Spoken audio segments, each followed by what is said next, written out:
Welcome back to my series where I go over my top NES games of all time.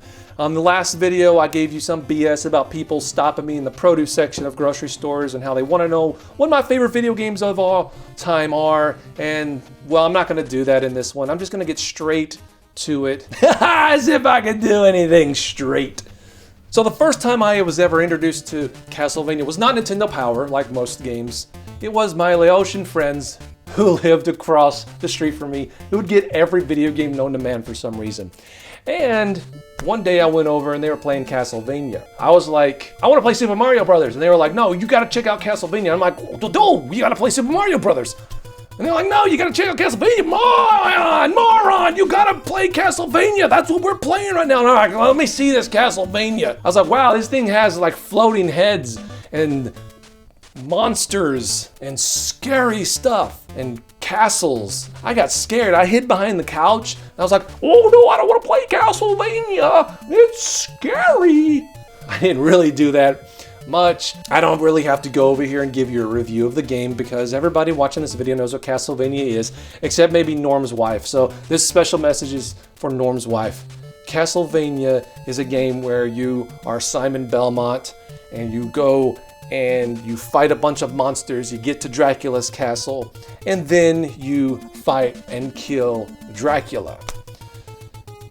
And you use a whip while doing it. Now most of the games on my list I have beaten, but not Castlevania. I've gotten far in the game, but I've never beaten Castlevania. Bah!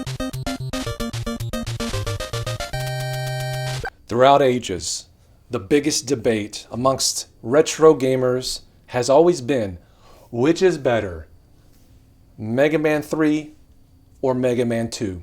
I'm here to set the record straight once and for all. Mega Man 2 is number 9 on my list. If you don't like Mega Man 2, you're a damn fool! Damn fool! And I pity your fool ass! What's not to love about Mega Man 2? You go through all these different robots, you get their powers, and then you go and you fight Dr. Wily. It has amazing graphics, amazing music. It's, to me, one of the most perfect games there are. If you could say that there was a perfect game out there, I might actually have to say a candidate for it would be Mega Man 2. It's very nostalgic for me as well.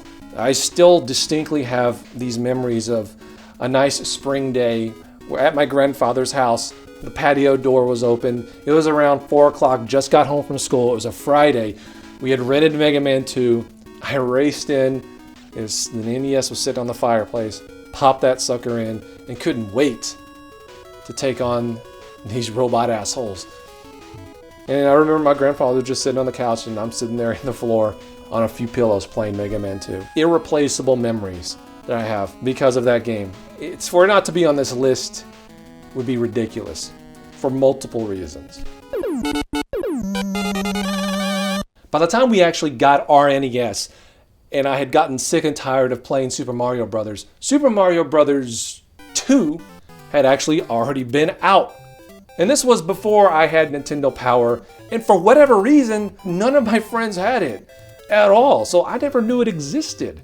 And this was still kind of before we started renting games. So when I found out that there was a Super Mario Brothers 2, I rocketed through the roof! Now, I was just a stupid kid. I had no idea that this was not the real Super Mario Brothers 2, but it didn't matter, and it still doesn't matter to this day. This game is great. Sure, I realized and acknowledged while I was playing it back then that it was vastly different from the very first Super Mario Brothers game, and it had me questioning why, but, you know, it still had Mario in it, so it had to be a Mario game, right? Well, cut to yesterday where I just found out that no, it was Doki Doki Panic all along. No, I didn't really just learn yesterday. It was like last week. When I finally found out it existed and I rented this as a kid, I had a blast with it all weekend long, and it remains extremely nostalgic for me. But whether you want to call it a real Mario game or a fake Mario game, it doesn't change the fact that it's a great game. So this spot goes to Teenage Mutant Ninja Turtles. No 2, no 3, just Teenage Mutant Ninja Turtles. Well, goes on to something.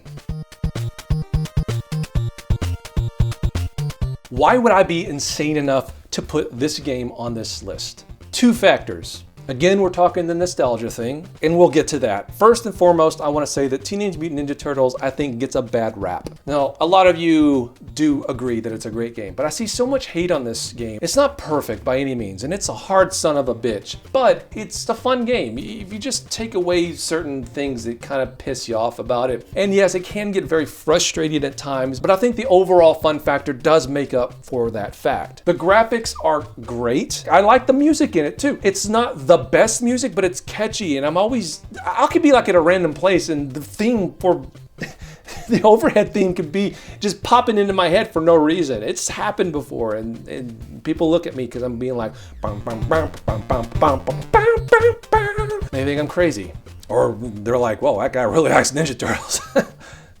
Now, here's the things that kind of make the game not as good as it could potentially have been. One is the difficulty. It's a hard son of a bitch. And I'm not talking about the dam level. I think the dam level is easy.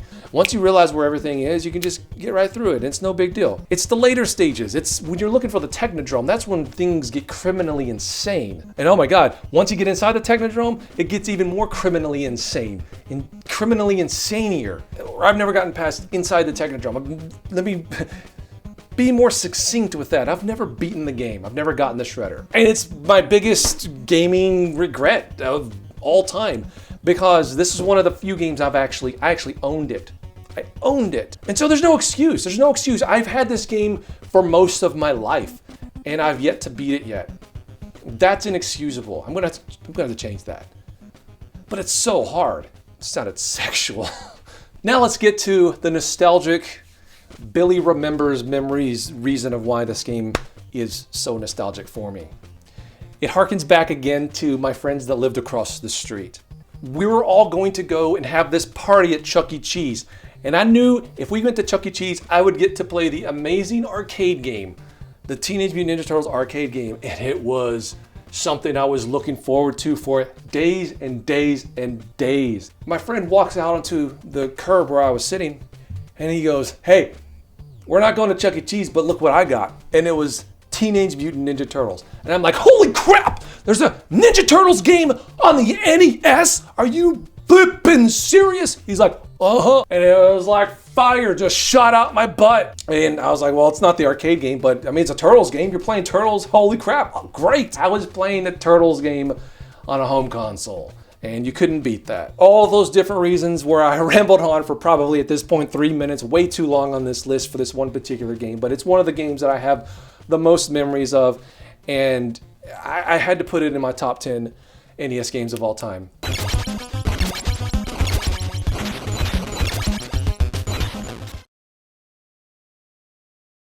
All right, next on the list, TMNT 2.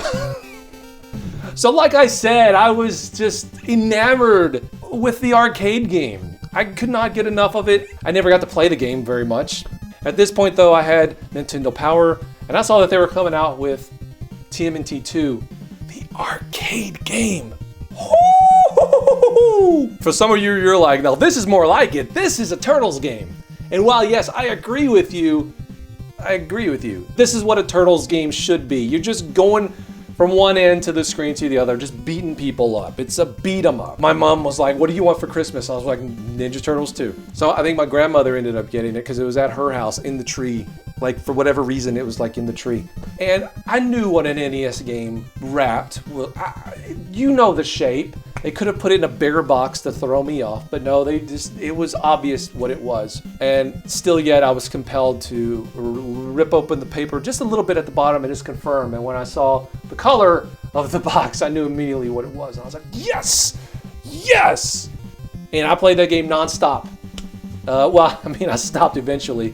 Obviously, I'm making this video. But it was something that I was continuously playing for a very, very long time after I got it.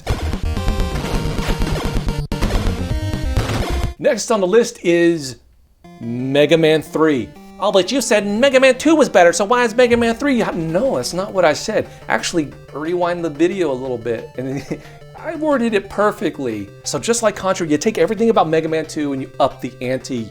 you make it even better. And I feel that that's what they did with Mega Man 3. Look, not only do you get all the stages and you get the bosses from Mega Man 3, you go back and you revisit the bosses from Mega Man 2. Come on, you get the best of both worlds there. And funny enough, Mega Man 3 was actually the very first Mega Man game I played. Unlike a lot of games on this list where I saw them at a friend's house first, I first saw Mega Man 3 in an issue of Nintendo Power. It was one of the very first Nintendo Powers I'd ever seen. But I saw Mega Man 3 and I was like, holy crap, this game, I gotta rent this. And so Friday night came, we rented a game, I rented Mega Man 3. It wasn't until after that I ended up renting Mega Man 2, so my experiences were kind of out of sequential order, but I don't really think it ruined the story too much. But yeah, there's something about Mega Man 3. There's just something about the box art. There's something about the stages. There's something about just the game in general that just draws me into it. And there's just something about just not even just Mega Man 3, mostly Mega Man 3, but also Mega Man 2, and to a degree Mega Man 4. It's those Mega Man games where I just have so much nostalgia for, and I just equate it so much with my retro gaming childhood. I have such vivid memories of all those games just sitting there in my grandfather's living room playing them. Because we had played, I'd rented Mega Man 3 and 2 for fairly close to each other. So anyway, Mega Man 3, Mega Man 2, whichever one you prefer, I think most of us can agree that they're both amazing games. Yeah, I have to put Mega Man 3 above Mega Man 2, but in reality, they're pretty close. That doesn't make any sense because there were games in between them. I don't know. This isn't exactly a scientific list. So you remember on the previous video where I said that Super C had taken everything that Contra did and made it better? Logically speaking, that would mean that I like Super C better, but it doesn't mean that at all. I like Contra better. I used to suck at this game so bad, but I've gotten so good at it now that I can almost no death run it. I came to the very end of the final boss one time, and just because I got so cocky, I let my guard down and died. But that just tells you how much I love this game. And while I do love Super C, Contra is more of a game where I can stick it in any point and just fly through the game and beat it just like that. No Contra codes, no BS, because I played it so much. And Contra, the reason it holds a special place in my heart, besides being an amazing game, is those friends across the street, they had brought their NES over to my place one time, and we played NES at my place. I don't even remember why that happened. Maybe they were getting their place fumigated or something. I don't know. But regardless, the NES was at my place, my house, and one of the games that they had brought over was Contra. So we were playing Contra all afternoon, and it was great because it was 2 players, and you didn't have very many games back then that I was aware of where you could play 2 players simultaneously. So me and my friend would be both on the screen at the same time, unlike Mario Brothers where you had to take turns. Nobody likes to take turns and share. That crap sucks. Contra, you could blast aliens side by side, brother in arms, and it was so freaking fun. And to this day, Contra has still left an impression on me, and it's worthy, absolutely worthy of being in this spot on the top 10.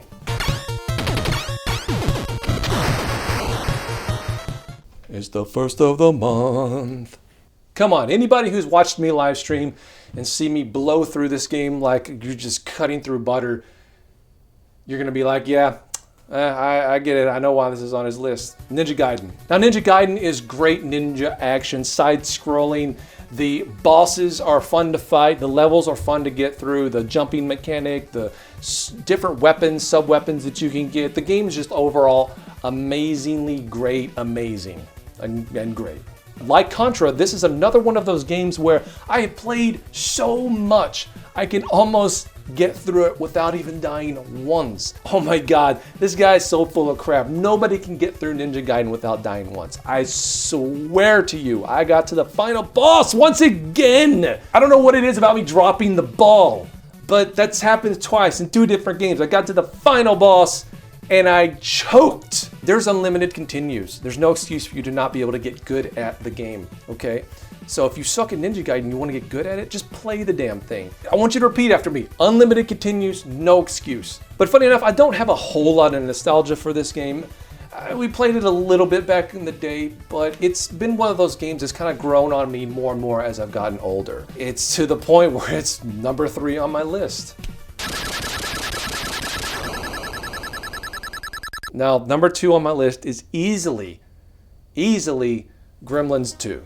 This son of a bitch really just put a game on his number 2 because it has something to do with Gremlins. And maybe there's a little bit of truth to that, but come on. So let me explain why it's my second favorite NES game here. The game in and of itself, let's just get that out of the way, is great. Sure, it's difficult in some aspects when you're trying to traverse these stages and you're having to jump on these moving platforms and avoid these spikes and not fall into these bottomless pits. By the way, whoever designed this office building, Clamp, you should be ashamed of yourself. This is a horrible working environment. Why should anybody have to jump over spikes just to get to their desk at work? Come on. But besides being an absolutely fantastic game on its own 2 legs, I will say that without a doubt, the nostalgia factor, again, is the reason why I'm putting this at number 2. It was that same issue of Nintendo Power where I had seen that there was a Mega Man 3 out, that I saw that there was also a Gremlins 2 out. Now, why didn't I rent Gremlins 2 from the get-go? Well, the place that I rent games, Jar Nintendo, they didn't have Gremlins 2. They had Mega Man 3. So I wasn't able to get Gremlins 2 right away when I learned about its existence. So you can imagine my excitement. You can put yourself in my shoes when I'm looking down there and I'm seeing, well, they're making a game based off of Gremlins 2. I wish I had been able to buy it back in the day because I think it held an even bigger place in my heart because it would have been one of the few games I actually owned. I only owned maybe 4 to 5 actual NES games growing up. So yes, this was still in that window of spring. Like the Mega Man games, I had come home from school on a Friday afternoon, went to my grandfather's because that's where we had the NES, and I had myself Gremlins 2 and played that thing the rest of the night. Now, I'll be the first to admit that it's probably not as good or better than some of the games that I have down on my list. Most people would probably say Legend of Zelda would be better than this game, but all that's subjective, and there's so many things that go into a list like this. The memories you have of it, the fun you had with it, what do you associate the game with? And for me, I associate the game with those happy times where I had nothing to worry about other than just school and coming home, hanging with my cousin and my grandfather playing video games.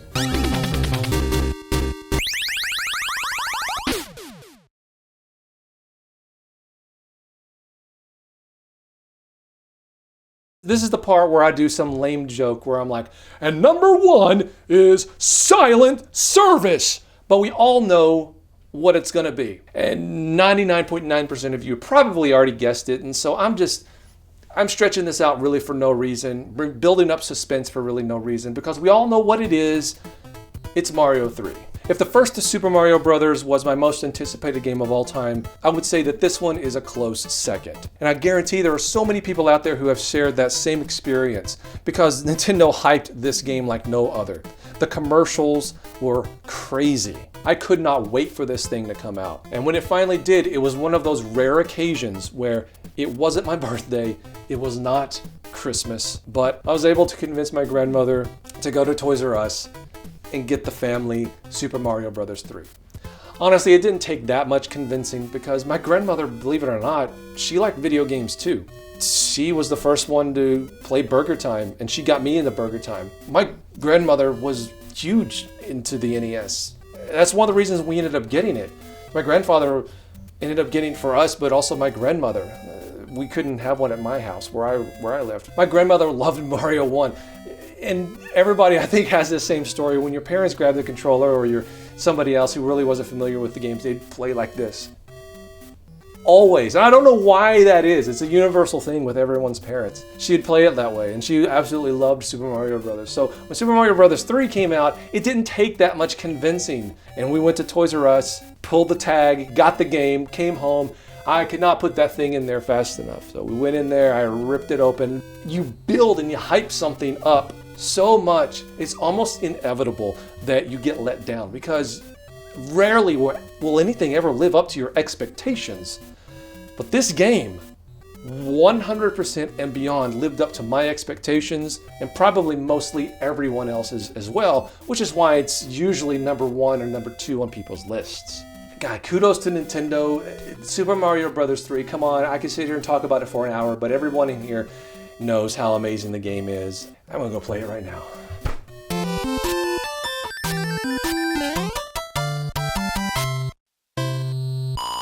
So thank you everyone, I really appreciate you listening to me ramble about why I like most of the games that I like on the NES. Now, if you guys want to see me talk about my favorite games for like Super Nintendo or Genesis or whatever, leave me a comment below, tell me what you want to hear. And also, tell me what your top 10 NES games of all time are.